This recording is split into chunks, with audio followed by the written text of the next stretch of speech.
छैन भाडामा बस्ने छ घर भाडामा यतिकै घर भाडामा पनि त्यो भाडामा बसेकी ती 14-15 वर्ष भयो वाडामा गएर अध्यक्षको वास्तविक केही सुनाइ केही पनि गर्दैनन् सुबह सापकोटा मलाई त्यो रात भन्दाखेरि रात चाहिँ जानुहोस् भूमि भाषण जानुहोस् भूमि भाषण पाइन्छ बुढो मान्छे कि कुकुरले टोकेर चाहिँ रगत पिच्छे भएर यस्तो मान्छे पनि खल्चेर आइरहेको छ यस्तो मान्छेले कुकुरले टोकेर चाहिँ यस्तो पसिना रड्थ्यो सर यति भएको लागि अनि कुकुरले टोकेपछि तपाईँले चाहिँ उपचार गर्नु भएको छैन? गरेँ सर त्यो कुवा गएर हिजो सुई हालेर आएको छ।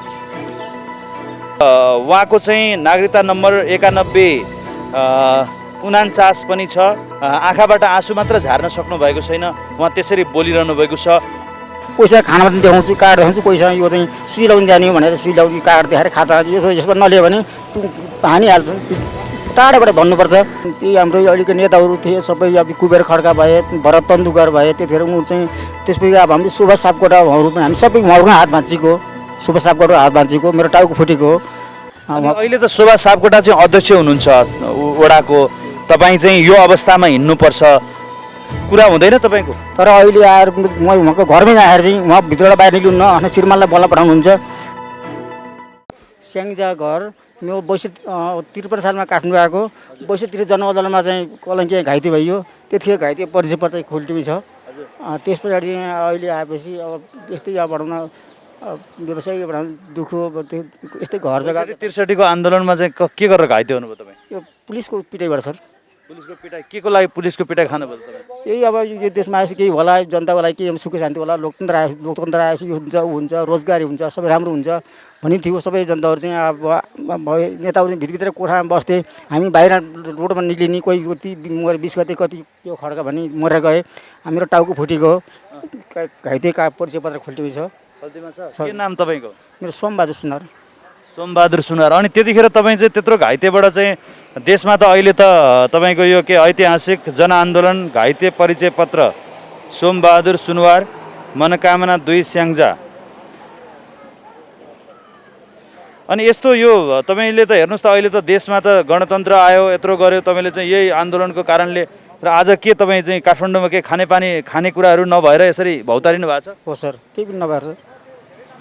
के लाग्छ तपाईँलाई अहिले यसरी यो कहाँदेखि आउनु भएको? यहाँ चाहिँ कहाँ बस्नुहुन्छ अहिले? एलारे भने कलङ्की 14 एलारे पर्छ एलारे नजिकै पर्छ थापा गाउँ। अनि अहिले कति परिवार तपाईँको के छ त्यहाँ बस्ने के छैन भाडामा बस्ने छ घर भाडामा यतिकै घर भाडामा पनि त्यो भाडामा बसेकी ती 14-15 वर्ष भयो भनौँ त्यस्तै परिवार छोरछोरले पढाउँदा गर्दा यता दुःख सुख त्यो के गर्न सकिएन। अहिले आएर झन् यस्तो चाहिँ न घर जान पाउनु न यहाँ खाना रात पनि पाएन सर।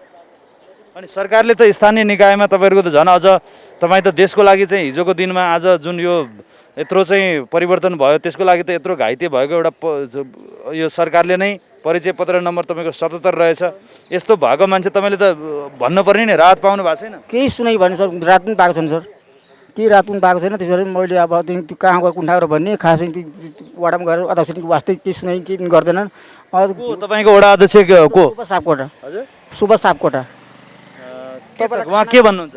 उहाँले के भन्नुहुन्छ जानु खानालाई के वहीँ गएर खाना जानुहोस् मन्दिरमा खाना खानुहुन्छ भने बुढी आमा छ बच्चालाई कहाँ लाइनमा छोरी मान्छेले कहाँ लाइनमा राख्ने त्यसरी अहिले खाना पनि 10 बजे रिक्वेस्ट गरेर मैले चाहिँ आएँ। हाम्रो म चाहिँ 14 वार्डको चाहिँ पुरानो मान्छे हो यहाँको चाहिँ सुभाष सापकोटा जिताउने हामी नै हो सक्रिय भएर सबको टार्गेट भएर गरेको। अहिले आएर चाहिँ मलाई त्यो रात भन्दाखेरि रात चाहिँ जानुहोस् भूमि भाषण जानुहोस् भूमि भाषण पाइन्छ तपाईँलाई पानी भरेर नपर्ने ग्यास चुल्हा नचाहिने केही नचाहिने गएर खाना जान्छु भनेर भन्नुहुन्छ रात पाएको छैन मैले। तपाईँले यो हामीलाई देखेर चाहिँ अब यो नेपालीहरूको बानी के छ नि अर्कालाई चाहिँ दोषारोपणमा एकदमै हामी सक्रिय छौँ त्यो त होइन नि तपाईँ? होइन सर त्यति हुन्थ्यो नि सर घरमा बसेर खाइन्थ्यो अझै बुढो मान्छे कि कुकुरले टोकेर चाहिँ रगत पिच्छे भएर यस्तो मान्छे पनि खल्चेर आइरहेको छ यस्तो मान्छेले कुकुरले टोकेर चाहिँ यस्तो पसिना रड्थ्यो सर यति भएको लागि। अनि कुकुरले टोकेपछि तपाईँले चाहिँ उपचार गर्नु भएको छैन? गरेँ सर त्यो कुवा गएर हिजो सुई हालेर आएको छ। दर्शकवृन्द यो एउटा हृदय विदारक विषय मैले यो अहिले टेकुमा पाएँ। जस्तो जयश्री च्यारिटी नेपाल कुलेश्वरबाट जुन यो भोजन वितरण गरिरहेको ठाउँमा म आइपुगेको थिएँ। एउटा व्यक्तिलाई मैले यहाँ चाहिँ उहाँसँग अलिकति सोधेँ। उहाँले सम्पूर्ण कुरा बताउँदाखेरि अकस्मात यस्तो खालको पीडा पनि रहेछ हाम्रो देश नेपालमा। यो दुःख लाग्दो कुरा हो। म उहाँसँगै अहिले सँगै छु, तपाईँले उहाँलाई मेरो साथमा देख्न सक्नुहुन्छ। ऐतिहासिक जनआन्दोलन का घाइते हुनुहुँदो रहेछ उहाँ। त्यो घाइतेको परिचय पत्र पनि छ, नेपाल सरकार गृह मन्त्रालयले दिएको 77 नम्बरको छ। सोमबहादुर सुनवार, उहाँको ठेगाना मनकामना 2 स्याङ्जा रहेको छ र उहाँको चाहिँ नागरिकता नम्बर 9149 पनि छ। उहाँ चाहिँ घाइते भइसके पश्चात उहाँको परिवारमा अशक्तताको प्रतिशत भनेर 3 भनेर लेखिएको छ, 3% भनेर। र यो क्रममा आज हेर्नुहोस्, अब यो देखाउँदाखेरि मलाई कता कता म यो देशको एउटा सञ्चार जगतमा लागिरहेको व्यक्ति र आज मैले यो अवस्था देख्दा र उहाँको चाहिँ अझ यो भोजनको लागि भौतारिँदा हिजो आज सडकमा चाहिँ कति प्राणीहरू जो कुकुरहरू सडकमा छन्, यत्तिकै खुल्ला छोडिएका ती कुकुरहरूले पनि खान पाएका छैनन्। उनीहरूलाई भोक पछाडि मानवलाई त रिस उठ्छ, भोक भइसके पश्चात अनेक प्रकारका मनमा कुरा खेल्छ भने ती सडकमा भएका कुकुरहरूलाई कति भोक लाग्दा कति रिस उठ्दो हो। अनि सडकमा यसरी हिँडेको व्यक्तिलाई देख्दाखेरि सडकमा कुकुरले समेत उहाँलाई यसरी टोकेको रहेछ। र यहाँ आएर जुन यो जयश्री च्यारिटी नेपालले कुलेश्वरमा हरेक दिन बिहान 10 बजेदेखि 11 बजेसम्म र बेलुका 5 बजेदेखि 6 बजेसम्म जुन एउटा यहाँ खानाको व्यवस्था गरेको छ र त्यहाँ आएर खाजा र यो खाना लिन उहाँ आइपुग्नु भएको छ। मैले भेटाएँ उहाँको विडम्बना, जहाँ बस्नु भएको छ उहाँको घर स्याङ्जा र अहिले यहाँ बसेको ठाउँमा वडा अध्यक्षलाई गएर भेट्दाखेरि जहाँ पाकिरहेको छ त्यहाँ गएर चाहिँ ग्यास पनि चाहिएन, केही पनि चाहिएन, त्यहीँ बसेर खाऊ भनेर चाहिँ भनिरहेको विडम्बना। उहाँ आँखाबाट आँसु मात्र झार्न सक्नु भएको छैन, उहाँ त्यसरी बोलिरहनु भएको छ। सम्बन्धित निकाय कहाँ के हेरेर बसिरहेको छ? लकडाउन मात्रै समस्याको समाधान होइन। लकडाउन पश्चात जसरी सडकमा कोही व्यक्तिहरू निस्केको देख्दा उनीहरूलाई चाहिँ एउटा तालिम दिइन्छ, त्यहाँ थुनिन्छ, तर तिनीहरूका पेट भोका छन् कि भनेर सोध्ने ती मुखहरू चाहिँ अथवा ती विचारहरू छन् कि छैनन्, यो विषयमा एउटा गहकिलो प्रश्न उठेको छ। सम्बन्धित क्षेत्रबाट जसरी यसरी भोजनको व्यवस्था गर्नेहरूलाई पनि सहजता छैन र अकस्मात कोही कसैलाई अप्ठ्यारो पर्यो भने त्यहाँसम्म पुग्नेहरूलाई बरु पासका व्यवस्थाहरू सरकारले गर्न सकिरहेको परिवेश छैन। अनेक प्रकारका विषयवस्तु, अनेक प्रकारका विषय देखाएर टार्ने कुराहरू पनि भइरहेको सूचना हामीले पाउँछौँ। तर यो विडम्बना हेर्नुहोस्, तपाईँको यो परिचय पत्र राख्नुहोस्। अब अहिले सकभर यो तपाईँको जयश्री च्यारिटी नेपाल कुलेश्वर यहाँसम्म आउँदाखेरि तपाईँलाई बाटोमा रोकटोक चाहिँ कतिको हुन्छ? पुलिसले सोध्नुहुन्छ कहाँ जाने भन्दा मैले चाहिँ अब खाना भन्दाखेरि नदिनु होला भनेर चाहिँ कोहीसँग खाना पनि देखाउँछु, कार्ड देखाउँछु, कोहीसँग यो चाहिँ सुई लाउनु जाने हो भनेर सुई लाउने कार्ड देखाएर खाता यसमा नलियो भने हानिहाल्छन्, टाढाबाट भन्नुपर्छ। मैले भन्छु यथार्थ भन्छु, हो म चाहिँ कुकुर टोकेर भने हिजोसँग रगत देखाएँ, आज चाहिँ मैले कार्ड देखाएर सुई हाल्नु जानु भनेर आएको छ। बाटोमा 4-5 ठाउँ चेकिङ हुन्छ। के लाग्छ तपाईँलाई? मलाई एउटा कुरा बताइदिनुहोस् न। तपाईँ त आज हेर्नुहोस् त गणतन्त्र आयो, आज चाहिँ देशले नयाँ संविधान पायो, नयाँ नेपालको स्वरूप भनेर चाहिँ अहिले यत्रा सरकारहरूका यी कुराहरू छन्। तपाईँ त जनआन्दोलनमा त्यत्रो चाहिँ कसले लडाएको थियो तपाईँलाई त्यतिखेर? त्यति बेला सबै जस्तै भनौँ न ती हाम्रो अहिलेको नेताहरू थिए, सबै अब कुबेर खड्का भए, भरत तन्दुकर भए, त्यतिखेर उनीहरू चाहिँ त्यसपछि अब हाम्रो सुभाष सापकोटाहरू पनि हामी सबै उहाँहरू हात भाँचेको, सुभाष सापकोटा हात भाँचेको, मेरो टाउको फुटेको हो। अहिले त सुभाष सापकोटा चाहिँ अध्यक्ष हुनुहुन्छ वडाको, तपाईँ चाहिँ यो अवस्थामा हिँड्नुपर्छ, कुरा हुँदैन तपाईँको? भने सर पटक बारम्बार गएर त्यतिखेर मलाई सधैँ भेट्दा पनि ठिक छ तपाईँलाई यो मैले मेरो विजय गराउनुहोस्, उहाँको प्रचार गर्दा पनि कति खटिएरै उहाँसँग सँगै हिँडेको म, त्यो विजय पनि गराएको मैले, उहाँको म भोटर पनि हो।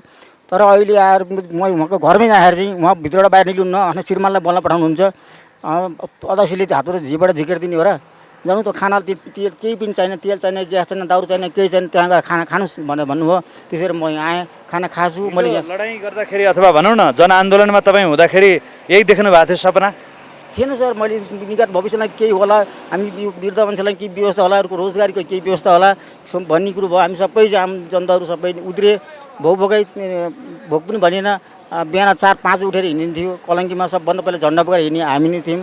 साथै दलले देखेर कुनै पार्टीसँग कुनै सम्बन्ध पनि थिएन, साथै दलको संयुक्त सबै भएर को माओवादी को केही चिनिन्थेन। सिर्फ त्यही गणतन्त्र आउँछ देशमा केही हुन्छ भन्ने आशा थियो। सबै निराश भयो सर। अब चाहिँ अब पछि अब निकट भएपछि अब अहिलेको यो परिवेश त तपाईँले पनि बुझ्नुपर्छ, हामीले बुझ्नुपर्छ होला। व्यवस्था गर्न सकेन सरकारले, तर पनि अहिलेको यो त विश्वकै महामारीको रूपमा हो। यसलाई चाहिँ अब तपाईँले चाहिँ सुधार गर्नुहोस्। तपाईँ एउटा प्रश्न सोध्छु है म तपाईँलाई।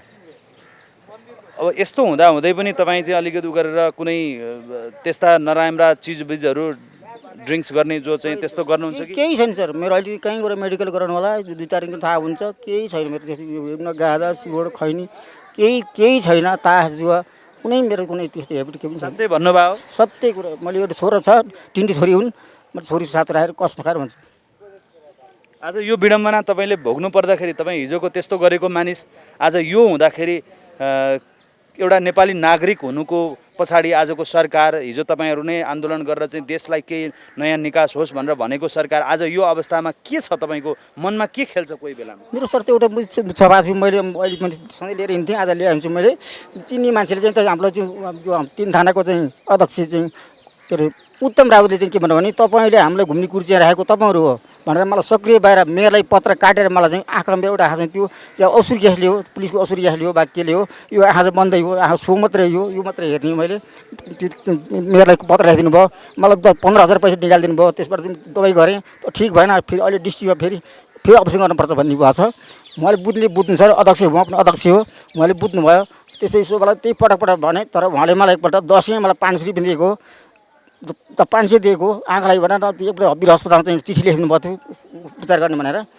त्यही हो सर। त्यहाँ मैले चाहिँ 14 परिवारमा अहिले तपाईँको अध्यक्ष भनेको 14मा, तपाईँ 14मा जानुहोस् भनेर भन्छ। अरू नबुझ्ने मान्छेले उत्तम राउतले चाहिँ मेरो 3 थाना मेरो 14 नपरे पनि म सहयोग गर्छु भनेर मलाई सहयोग गर्नुभएको। अनि जस्तो तपाईँको परिवारमा अहिले को छ? मेरो श्रीमती र म 2टा बच्चा सर। एउटा के अरे छोरी 3टा छोरी हो, छोरा चाहिँ अहिले एउटा नाति हो, नाति छोरी घर बाजुर हो। घर कसैको चाहिँ ऊ चाहिँ छैन, जस्तो कमाइ गर्ने कुनै ऊ छैन, ज्यालादारी नै हो तपाईँहरूको? ज्यालादारी सर। सर एउटा कुरो भन्नै पऱ्यो सर, मैले एउटा कुरो भन्न मिल्छ सर। यहाँ मैले एकदम त्यो एउटा यहाँ डायरीमा छ, रातो के हो टिभी के लेखेको सर, मसँग टिपेको थिएँ मैले। आज मौका चान्सलेहरूसँग भेट्ने मौका पनि पाएँ, मलाई गर्व भयो। त्यहाँ मैले मैले घर जग्गा काम गर्ने, मेरो अहिले चाहिँ भूकम्प आएपछि घर जग्गा काम कमिस पनि केही पनि छैन। यति जग्गा चाहिँ यस्तो मिलाउने किनाउने बेचाउने गर्थेँ, त्यो काम पनि छैन। अहिले चाहिँ मलाई चाहिँ त्यो घर भाडा पनि मासिक 2-4 महिना भाडा खप्टिएपछि घरबेटी साउरी पनि मलाई चाहिँ यस्तो बेलामा बाहिर निक्ल्यौँ भने पुलिसले चाहिँ भाडा खाइने, भित्र पाथाएर चाहिँ घरबेटी साउरी बाहिर निकाल्यो। त्यसको लागि म केही त्यसबाट केही कुरो राख्न सक्छु कि चौकी अहिले घरबेटीले पनि तपाईँहरूलाई चाहिँ बाहिर निकालेको छु। त्यसरी चाहिँ त्यसको लागि चाहिँ अलिक कुरो राख्नुभयो। मैले त्यो कुरो भन्न मिल्छ भने त्यसरी भनेको सर। मैले बाहिर छु, कहिले कहिले सुत्छु।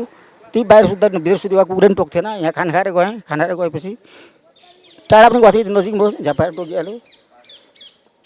अनि तपाईँको परिवारहरू कहाँ छन् त अहिले? यहीँ सँगै छ सर, यहीँ सँगै छ। अनि कसरी बसिरहनु भएको छ त अहिले तपाईँ? त्यसो सर त्यो एक छाक्यो। अब आज त हिँड्नु त एक पोका मात्र लग्यो, एक पोका मात्र खाएँ, एक पोका मात्र लग्यो। आज चाहिँ सरसँग रिक्वेस्ट गरेर सरले 4 पोका गराइनु भयो। हो सर। अब के गर्ने तपाईँको लागि? अब जस्तो बस्ने ठाउँ पनि छैन अहिले। अनि साना छोराछोरीहरू होला नि, तपाईँको जो छोराछोरी भन्नुभयो? छोरी छ त्यहाँ। अब बिहा भएर गएको छोरी सधैँ गर्दैन। छोरी ज्वाइँ पढ हेला होली कति छोरीका गएर खाने।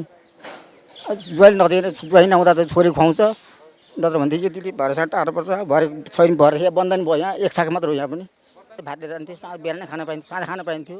हिजोदेखि त अब हिजो अस्तिबाट चाहिँ साँझ छैन, बिहान मात्रै हो यहाँ पनि। दर्शकवृन्द, मेरा शब्दहरू बिस्तारै सकिँदैछन्। मैले उहाँको लागि अथवा यस्ता कुराहरू कति होलान्। म हिँड्दै अहिले भर्खरै आएर एउटा यहाँको चाहिँ जानकारी लिन आइपुगेँ। यही त हो, अलिकति मानिसहरू भोक्कै हुन्छन्। कतिखेर यो जयश्री च्यारिटी नेपालले चाहिँ यहाँ खाना दिन्छ भनेर यो कुलेश्वर क्षेत्रमा यसरी खाजा अनि खाना खुवाइरहनु भएको छ। र आज उहाँकै शब्दबाट सुनियो, जयश्री च्यारिटी नेपाललाई सम्मान गर्नै पर्दछ। किनभने आज उहाँ भोकै, उहाँको स्टोरी मैले भर्खरै तपाईँहरूलाई सुनाएँ। कति उहाँलाई चाहिँ पटक त्यही कुराहरू सोधिरहेर उहाँको मनलाई गाँठो बनाइरहनु जस्तो अनुभूति भयो मलाई। र यो क्रममा यस्तो अवस्थामा भएका नेपालीहरू कति होलान्? म सरकारको ध्यान अब सबैतिर पुर्याउनुपर्छ, तर पहिचान चाहिँ गर्नुहोस् है। मेरो आग्रह तपाईँहरूलाई, पहिचान चाहिँ अवश्य पनि राम्रोसँग गर्नुहोला, किनभने यो देशमा तपाईँले दिएका राहत कुनै एउटा धनी अनि बिहान बेलुकाको छाक मात्रै होइन, महिनौँ दिनसम्म आफ्नो घरमा अन्नहरू थुपारिरहेको घरमा तपाईँको राहत, तपाईँका नागरिकताहरू हेरेर दिने त्यो राहत त्यसरी पुग्ला। तर हेर्नुहोस्, देशको लागि एउटा लडाइँ गर्ने, देशको एउटा नयाँ नेपालको लागि आजको यो क्रममा ६२-६३को आन्दोलनमा लड्ने, टाउको फुटाएको एउटा घाइते, उहाँको साथमा परिचय पत्र पनि छ। मैले कसलाई के प्रश्न गर्ने? म आग्रह गर्न चाहन्छु, कमसेकम देशले अनि यी नेपाल सरकारको जुन नेतृत्व गरिरहेका अहिलेका नेताहरू छन्, कृपया नेपाली को हो भनेर चिन्नुहोस्। तपाईँको कुर्सी, तपाईँको घुम्ने कुर्सी कसले बनाइदियो, यो कुरा अवश्य पनि तपाईँले चिन्न जरुरी छ। र यस्तालाई आज बचाइरहेको सङ्घ संस्थाहरू कहाँ कहाँ छन्, खोज्नुहोस्, सम्मान गर्न जान्नुहोस्। तपाईँहरू नयाँ नयाँ योजनाहरू बनाएर, नयाँ नयाँ आयोगहरू गठन गरेर आफ्ना आफन्त र आफ्ना झोला बोक्नेहरूलाई त्यो ठाउँमा राख्न तपाईँहरू आतुर हुनुहुन्छ। तर यस्ता व्यक्तिहरू र जसले यस्ता व्यक्तिलाई आज देशमा पालिरहेको छ, ती व्यक्तिहरूलाई तपाईँहरूले चिन्नु सक्नु भएको छैन कि? आज यो घटना देख्दा मलाई यति कुरा भन्न मन लाग्यो। अन्यथा नसोच्नुहोला, भगवान शिवद्वारा संरक्षित रहेको यो देशमा जन्मिएको एउटा नागरिक म पनि हुँ, र यो नागरिक भइकन एउटा सूचनाको क्षेत्रमा हरेक ठाउँमा पुगेर कहाँ के भइरहेको छ भनेर खोजी गर्दै जाँदा यस्ता विषयहरू म भेट्ने गर्दछु। अनि उनी भगवान पशुपतिनाथलाई सम्झन्छु, हे भगवान अब त बुद्धि देऊ त्यस्ताहरूलाई। र यस्ता प्रकारका नागरिकहरू चाहे जे नै भए पनि, हेर्नुहोस् त, आज यो देश नेपालमा आएका नागरिकहरू अन्य देशहरूका विमान चार्टर गरेर ती नागरिकहरूलाई ती मेरा देशका नागरिक हुन् भनेर अन्य देशहरूले नेपालबाट लगिसकेका कुराहरू समाचारमा हामीले सुनिरहेका छौँ। तर विडम्बना, हाम्रो देश नेपालका कैयौँ नागरिकहरू यसरी देशलाई आज यो मार्गमा अगाडि बढाउन एउटा घाइते, आन्दोलनमा समेत घाइते रहेको परिवार, र अब अर्को कुरा यसरी चाहिँ घाइते भएर देशलाई आज यो अवस्थामा पुर्याउने नेपालीको अवस्था त यस्तो प्रकारको छ भने अब ती जो नेपालभन्दा बाहिर बसेर नेपालको सपना देख्नेहरूलाई भोलि यो सरकारले के गर्छ होला? मेरो चाहिँ प्रश्न यहाँनिर छ। र यस्ता विषयमा अलिकति ध्यान जाओस्। म तपाईँलाई यो अहिले जे भए पनि यो जुन यो च्यारिटीले तपाईँलाई खाना दिएको छ, यसमा हाम्रो ओमकार टेलिभिजनका एकजना जो यसको चाहिँ संस्थापक हुनुहुन्छ, ओमकार टेलिभिजनको विशेष सल्लाहकार पनि हुनुहुन्छ। त्यही कारणले गर्दा आज म यो ठाउँमा के गरेको रहेछ, हाम्रा ओमकार टेलिभिजनका सल्लाहकारज्यूहरू उहाँहरूले कस्ता कस्ता काम गर्नुभएको रहेछ भनेर यहाँ आउँदाखेरि तपाईँलाई मैले देखेँ। हरेक दिन आएर यहीँ आएर खाना खानु होला है। तपाईँ किनभने अहिलेसम्म यो समितिले पनि तपाईँलाई चिनेको थिएन होला। अहिले अब तपाईँको चाहिँ यो सम्पूर्ण विडम्बना पक्कै पनि उहाँहरूले बुझ्नु भएको छ, किनभने तपाईँ हिजो आजको देशमा हाम्रो जुन एउटा निकास बनाउनु भएको छ, हिजो लडाइँ गर्नुभएको रहेछ, यो चाहिँ आन्दोलनको बेलामा यत्रो आएर चाहिँ दुःख पनि गर्नुभएको रहेछ। तपाईँको वडा अध्यक्षलाई एकचोटि गएर फेरि पनि मेरो त यस्तो खालको हो, तपाईँ हामी सँगै हिँडेका थियौँ भनेर एकचोटि कुरा गर्नुहोस् राम्रोसँग है त। हस् सर, म भोलि शनिबार भयो सर, म भरे 3-4 एकचोटि राम्रोसँग भेट्नुहोस्, किनभने यदि उहाँमा मानवता छ भने उहाँ त वडा अध्यक्षको रूपमा चाहिँ जिताएर पठाइसकेका छ। तपाईँको कुरा सुन्दाखेरि मलाई वडा अध्यक्षज्यूसँग मलाई अलिकति केही कुरा गर्न मन लागेको छ होइन। तर एकचोटि तपाईँ आफैले गएर आनन्दसँग भेटेर छलफल राम्रोसँग गरेर राहतका केही कुराहरू लेख्नुहोस् तपाईँले है त। हजुर, मेरो यो यसमा सर, यसमा हाम्रो विनोद थापा हुनुहुन्छ, उहाँ पनि यहाँकै हाम्रो 54 वार्डकै हुन्छ। उहाँकै भाइ कि दाइ, उहाँले मलाई सिधा ल्याएर मलाई तपाईँलाई यस्तो दुःख भयो, आउनुहोस् म खाना मलाई लिएर आउनुभएको मलाई उहाँले यहाँ ल्याइदिनु म यहाँ पुऱ्याउनु भयो। त्यही त मैले तपाईँलाई भने नि, यस्तो कति बाइक उहाँ हुनुहुन्छ, उहाँले मलाई बाइकमा हालेर उहाँले ल्याइदिनु भयो। तपाईँले ल्याइदिनु भयो यहाँ, आउनुहोस् न अलिकति अगाडिपट्टि आइदिनुहोस्। यो कुरा चाहिँ यस्ता विषयवस्तुहरूमा, जस्तो तपाईँहरू त ओडामै हुनुहुँदो रहेछ, यस्ता विडम्बनाहरू तपाईँले कतिको देख्नु भएको छ? अब यस्तो त धेरै नै देखाएको छ, धेरै नै आउँछन् यस्तो मान्छेहरू। उहाँहरू जस्तो मान्छे कोही त यहाँ हामीले सुरु गर्दाखेरि लगभग 10 दिन 15 दिनसम्म नखाएको मान्छे नि भेट्यो हामीले। तपाईँ पनि यो च्यारिटीमै हुनुहुन्छ? नै, च्यारिटीमा छैन, हामी सामुदायिकबाट हो, यहाँ कमिटीमा भएर हो। के छ, मलाई यो कुलेश्वर क्षेत्रमा तपाईँ एउटा चाहिँ सामुदायिक उसमा रह्यो, समुदायमा कस्ता खालका परिवेश छन् यहाँ? हेर्नुहोस् न, कस्तो विडम्बना लाग्यो मलाई त यो सुन्दाखेरि, यो देख्दाखेरि। कति गर्व लागेका कुराहरू पनि यस्तो देख्दा त हामी देशको नागरिक भएर देशको लागि गऱ्यौँ भने के यही हो त अवस्था देशले पाउने कि के हो? यो त यहाँ त अब लगभग दैनिक रोजगारी गर्ने मान्छेहरू छन् फलफुल बजारमा यो तरकारी मन्डीमा यिनीहरूमा काम गर्ने मान्छेहरू आउने हुन् यहाँ उहाँहरू लगभग बिहान खाएर बिहान दिनभरि कमाएर बेलुकाको छाक टार्ने मान्छेहरू आउनुहुन्छ यहाँ बढी अब अरूसँग त हामी त्यति इन्ट्रेक्सन गरे हुँदैनौँ कसले दुःख कहाँ पाइरहेको छ उनीहरूलाई कमसेकम यसरी चाहिँ यो च्यारिटीले जुन एउटा ल्याइदिएको छ यसरी खाना खुवाउने काम गरिरहनु भएको छ। हजुर अब हामी यसो हुन्छौँ त्यो मान्छे भेट्यो भने यहाँ ल्याएर हामीले गर्ने गरेको छ। अहिलेको समय परिवेशमा यहाँ त यस्तो खालको छ भने यो त काठमाडौँ सहर हेर्नुहोस् त यो काठमाडौँ सहरमा त यस्तो छ भने देशभरिको अवस्था कतिको विकराल होला के सम्झिनुहुन्छ? त्यो त एकदम भयावह नै होला सायद जहाँसम्म लाग्छ यो त आउट अफ कन्ट्रोल भयावह नै छ। अहिले त यो अवस्थामा छ अझै पनि यो लकडाउनको त टुङ्गो छैन अझै पनि अगाडि बढ्ने हो कि के हो भनेर सबै सन्तासमा छन्। के गर्नुपर्छ एकचोटि तपाईँको तर्फबाट कुनै सुझाव तपाईँले त यस्ता यस्ता कुराहरू अनुभव पनि यहाँ गर्नुभएको रहेछ सम्बन्धित निकायलाई कुनै सुझाव दिन चाहनुहुन्छ? यस्तो यो मेरो आफ्नो हिसाब लकडाउन त एउटा हिसाबले त अन्तर्राष्ट्रिय हिसाबमै हो नेपालमा मात्र त होइन तर सकेसम्म सरकारले हुन सक्ने कल कारखानाहरू वा कुनैहरू ओपन गरेर हुन्छ कि चेकब्याक गरेर ओपन गर्यो भने केही हदमा त्यो गरिबी वा त्यसको खान नपाउने पक्ष चाहिँ त्यता हट्छ कि जस्तो लाग्छ मलाई चाहिँ। त्यो पक्ष चाहिँ त्यतापट्टि चेकब्याक गरेर मेडिकल्ली चेक गरेर बरु फ्याक्ट्रीहरू ओपन गर्ने हो कि बन्द कल कारखानाहरू यसलाई अलिकति अलि व्यवस्थित र यसलाई चाहिँ अलिकति सोचेर अध्ययन गरेर अगाडि बढ्नुपर्छ भन्ने तपाईँको सन्देश। हजुर धेरै धेरै धन्यवाद यहाँलाई।